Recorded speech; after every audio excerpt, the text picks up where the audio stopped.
A mí me parece que de esta no lo salva Trump. Buen día, ¿qué tal? ¿Cómo están? Bien. Alfred. En las dinámicas socioeconómicas, lo político llega a los últimos, siempre. Eso lo viste en la gran crisis del 89, la crisis en el 2001, incluso la irrupción de liderazgo político emergen en esas crisis en forma inesperada, que no sabes quiénes son y Claro, de repente pum, así es. apareció. Decís, ¿y por qué? Y porque los políticos, esa descripción que vos hiciste, sí, que lo que es más visible es el grupo 1. Digamos, vos tenés 3 grupos ahí.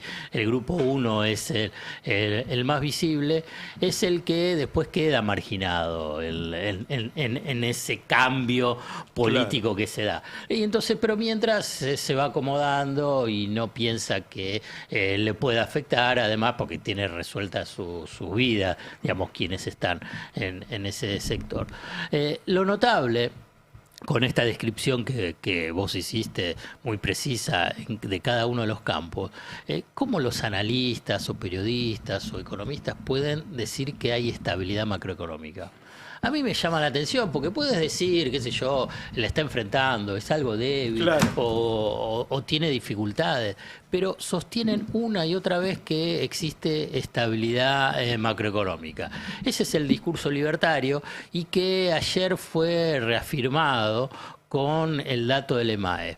Y hay una inmensa ficción macroeconómica en Argentina construida por el relato libertario, que obviamente tiene una amplia difusión en su red de derecha, que la red de derecha son los medios de comunicación, los analistas, los economistas del establishment. Cuando te dicen que la economía creció un 4,4% en el 2025, hay una cuestión que es un poco técnica, simplemente lo voy a mencionar, está en mi nota de hoy en el Destape Web, quien quiere avanzar un poco más a nivel conceptual, que es el arrastre estadístico. Y el arrastre estadístico se da a partir del último trimestre del 2024, que fue malísimo ese 2024 porque cayó un 1,7% la economía, pero en los 3 primeros trimestres, fruto de esa mega devaluación totalmente sin sentido, 118% ajustaron el tipo de cambio, pero en el último trimestre dio positivo. Y eso es lo que marca que el 2025 pasó a estar en un piso más alto, porque se calcula por promedios. Bueno, si uno ve el recorrido de ese 2025, claramente la economía está estancada, no tuvo crecimiento y los sectores que acompañaron ese 4,4 es lo que no genera empleo. E incluso si le creemos al INDEC, obviamente, a la magia del INDEC acá de Marco Lavagna. Hoy también hay una excelente nota de Fernando Alonso sobre que habla cómo fue toqueteado este estimador mensual de la actividad económica por el INDEC, haciendo las revisiones de cada uno de los meses del 2025. Para poner un ejemplo, hicieron la revisión, dio 1,2. Y así cada uno de los meses, donde el saldo final es que hay un ajuste, obviamente al alza, del 0,8%. La cuestión es que la economía está estancada, esto no hay que esperar mucho las estadísticas oficiales, cada uno lo vive, comerciantes, industriales, los trabajadores, que la economía no solamente está estancada, sino va camino a una recesión, que se acelera en el primer trimestre. Esta es la principal ficción vinculado con la actividad económica, pero la segunda está vinculado con la tasa de inflación. La tasa de inflación que el gobierno plantea, que está en un proceso de desinflación y que es consistente, etcétera, etcétera, bueno, un inmenso verso, vos lo que encontrás es lo siguiente. Primero, que desde mayo del año pasado que era del 1,5, en enero fue del 2,9 y como mencionaba Roberto, decía, el primer trimestre va a estar en esos rangos, 2,8, 2,9 o 3, y así. ¿Anualizamos ese primer trimestre? anualizás ese primer trimestre y la tasa de inflación te da casi el 50% anual. Así es, claro. 50% anual. Y entonces agarra y dice, y bueno, pero el desastre que dejó el gobierno anterior. A ver, me meto en un despelote, yo ya lo sé, el gobierno anterior a nivel económico fue malo. Fue malo, esto claro, pero no fue un desastre económico. Desastre económico es cuando, además de la inflación, tenés caída de empleo, caída de las empresas, caída del salario y recesión. Digamos, una situación totalmente descontrolada. E inflación reprimida. Lo que tiene este gobierno es una inflación reprimida, porque tiene pisado los salarios, tiene pisado el tipo de cambio. Entonces vos decís, bueno, en otra instancia vos tenías a todos los economistas hablándote de inflación reprimida. Ahora no dicen nada. Pero si acá tenés una inflación reprimida y con inflación reprimida, la tasa de inflación está navegando al 50% anual.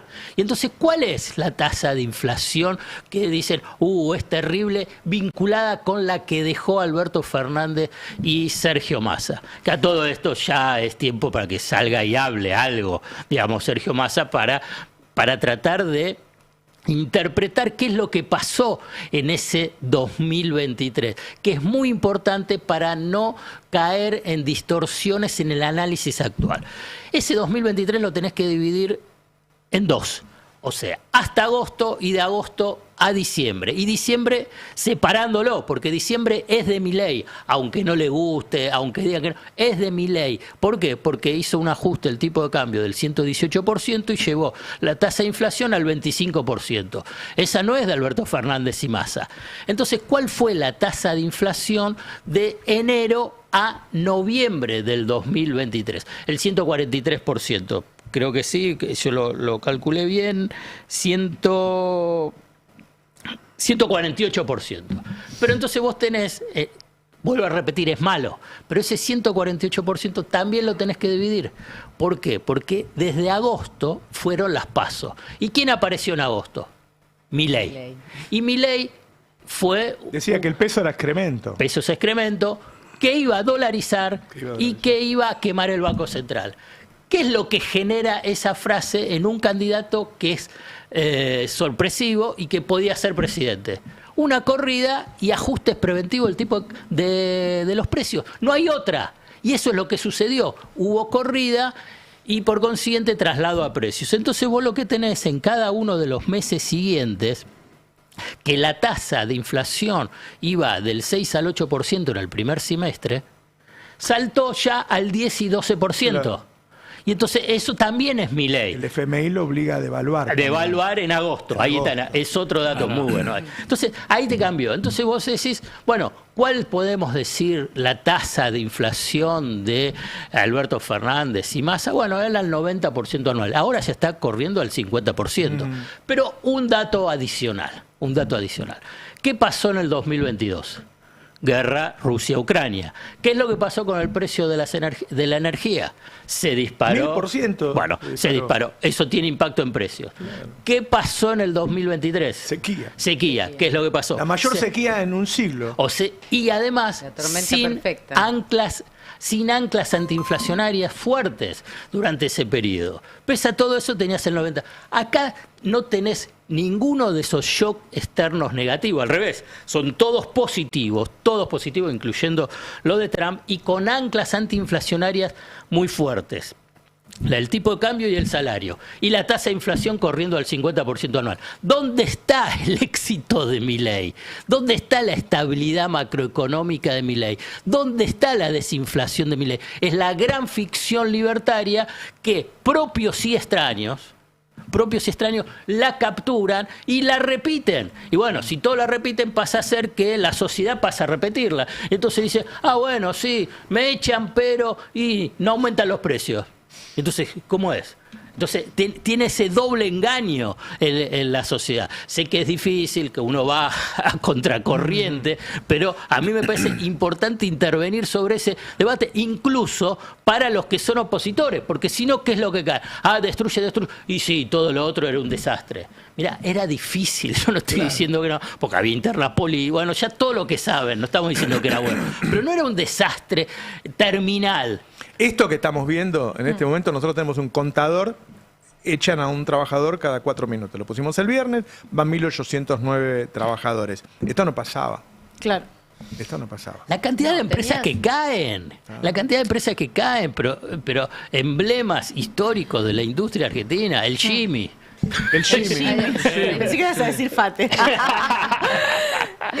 Sí, para mí es importante también explicar esto porque si no, no se entiende cómo puede ser que estás en una economía cuya actividad crece y que crece el desempleo. Digo, parece contraintuitivo, ¿no? Si uno dice, bueno, el gobierno está festejando un número positivo para el 2025 de actividad económica, bueno, eso debería reflejarse no solo en la calle, en un mayor consumo, sino en mayores puestos de trabajo, y eso no es lo que estamos viviendo con estas novedades de empresas que cierran constantemente. Tiene que ver con esto que mostraba Yo no Luis había Campos. visto que los sectores que crecieron también habían perdido empleos. Claro, todos. Sí, hasta porque minería perdió empleo, que era algo bastante sorprendente porque era uno de los sectores que más empujaba este gobierno. Y ahí hay que entender la heterogeneidad, ¿no? Se dice economía a 2 velocidades, con Lantos hablábamos de una especie de K, ¿no? Como diciendo, bueno, una economía que va para arriba, que tiene que ver con el agro, con la minería, con el petróleo, y una economía que va directamente para abajo, que tiene que ver con la industria, con el comercio, con la construcción. En la placa 7 tenemos un cuadro que muestra, es un cuadro del estudio de los estudios del Banco Provincia, que lo que muestra es, bueno, cuánto incidió cada sector, ¿no? Para empezar a entender un poco más esta heterogeneidad que tenemos en la economía argentina, y vemos que casi la totalidad del número, me interesa la última columna, lo explica el sector agropecuario. Digo, ¿por qué da positivo? ¿Por qué da este 3,5 de crecimiento en diciembre de 2025? Bueno, más de la mitad del número lo explica justamente el sector agropecuario, le sigue minas y canteras y después intermediación financiera. El resto, la verdad es que aporta muy poco, y los que tiran el número para abajo son los sectores que más trabajo dan. O sea, el que más impacta es industria, le sigue comercio, administración pública y hoteles y restaurantes, que obviamente tiene que ver también con los malos números de turismo internacional y también de turismo local que se fue a hacer turismo al resto del mundo. Entonces, esas son las complejidades, ¿no? Porque la actividad económica es un promedio, y dentro de ese promedio se esconden todas estas desigualdades, donde sí, tenés un sector agropecuario y minero que está creciendo, pero que no llega a compensar la caída que genera la industria y la construcción. Mira, hay un naufragio. 2 tipos quedan en una isla desierta. Uno come 2 pollos y el otro no come nada. La estadística dice que comen un pollo por cada uno. Claro. Y vinculado con el empleo, disculpame que te agrego un dato, porque ayer salió el balance de Mercado Libre. Y uno de los datos que cayó mal en el mercado, por eso en las cotizaciones posteriores de Mercado Libre la acción cayó casi un poquito más del 5%, es porque Mercado Libre incrementó fuerte los costos de sustitución de trabajadores por robótica. Y entonces esto dice, bueno, qué bueno esto para Mercado Libre, pero inmediatamente es que va a tener menos ganancia porque por todo lo que tiene que pagar indemnizaciones inversiones. Entonces los sectores que incluso están en bonanza también están generando pérdida de puestos de trabajo. Fernando Alonso mostró algo que es un escándalo nacional, que en este momento, mira, ayer un economista que asesora un banco provincial me dijo, es terrible lo que estamos viendo porque la gente está pidiendo créditos sin preguntar la tasa ni la cuota, nada. Es decir, la gente está desesperada, necesita 500.000 pesos, se los lleva y no pregunta cuánto tiene que pagar. Claro, imagínate, Galperín se hace así, ¿no? Así que no preguntan, dijo, bueno. Está cobrando 1.300% de interés anual. Está cobrando hasta 1.300% de interés anual por la guita. Sí, por préstamos de muy corto plazo, porque a veces son 2 cuotas y en realidad la cuota es medio instantánea la primera. Sí, eso, en serio, yo no sé si no es ilegal. Antes la usura era un delito penal, no sé. Se desreguló eso. Eso es usura. Estaba regulado, con Alberto Fernández estaba regulado la tasa que te podían cobrar. Como mínimo, digamos que Galperín es un inmoral. Y hace dinero con los sectores más desprotegidos, Y digamos. claro, porque quienes ¿quién va a toman pedirle un crédito a 1.300 porque estás desesperado? Las mujeres jefas de hogar con altas cargas de cuidado Claro. son las que más se endeudan con Mercado Que Pago. fácil, Esto está además, estudiado. viste, entras y lo sacás. Ahora, este hombre se está aprovechando de la miseria nacional. Se está haciendo millonario Obvio. a costa de la miseria nacional, prestando plata más caro que el usurero del barrio. Ayer, en serio, pregunté, porque hay todos los barrios, viste, en los pueblos, qué sé yo, hay un tipo que tiene un almacén, qué sé yo, y presta guita. Y yo le che, ¿cuánto cobran? Y más o menos 300% cobran, 400. O sea, cobra el triple que el usurero del barrio, ¿no? Claro. Entonces, la verdad, muchachos, Lo que pasa por es que favor. es la facilidad de apretar un botón y que te den Claro. el dinero. Se va Lo que una falta, por ahí son 10.000 pesos. Hay una situación de abuso inmoral, es un inmoral. No, y aparte este imagínate hombre. los barrios populares, lo que pasa con los prestamistas de los barrios populares. Sí, Que ahí es todo lo que te dicen, ahí es cuando aparece el narco, Exacto. que es el que le presta a la Claro. gente del barrio. Este tema se va a debatir en el Congreso este año. La oposición tiene un proyecto para volver a regular como era antes el tema de que vos no puedes devolver más de lo que vos ganás o de lo que vos tenés. Le quieren Claro. poner un límite, hay algunos proyectos, uno conocido que ya lo dio a conocer, que es el de Leandro Santoro, que va a dar a conocer este año y se va a debatir en diputados este tema porque es el gran problema que tienen las familias argentinas hoy, que es el endeudamiento. Así que seguramente va a ser un tema largo y tendido. Obviamente el gobierno ya tiene una postura sobre este tema que es si Dejar piden, hacer. déjalo, que deban, que la gente deba y bueno, Y el también famoso que se fundan. ahí se entiende de la pelea Ahora, de Galperín. toma deuda para prestarla ahí. Y ahí tiene hoy un 24% de morosidad. Ahora, si una persona te pide plata, no te la puede pagar y vos le cobras 1.300% de interés, nunca te lo va a pagar. No puede pagar esa tasa de interés. Entonces, esa morosidad va a ser creciente. Sí. Claro, ¿No? pero mucha que no gente- venga después Galperín un día que no puede pagar la deuda y el Estado se la pague. Pero ¿no? por eso viene la pelea de Galperín de que los sueldos puedan cobrarse en Claro. Mercado Pago. Porque hoy en día vos cerrás la aplicación y si no transferís plata, entra en morosidad, irregularidad, no Claro. lo pagas nunca más. Entonces, si tu salario empieza a entrar por Mercado Pago, él se asegura, lo mismo que se aseguran los bancos, que te lo descuentan la cuota Claro. directamente. Además de las asignaciones de ANSES, que Eso se ya- habilita. también. Ya, Eso se claro, eso habilitó. ya se habilitó. Entonces, imagínate que quienes cobran la AUH a través de Mercado Pago son clientes cautivos. Por eso te hablo de mujeres jefas de hogar. Qué locura, porque fundamentalmente. estamos hablando de toda la miseria. Pasamos trabajadores que están llorando porque los echaron y después lo tenemos al usurero este hijo de puta que les presta plata al 1.300%. Sí.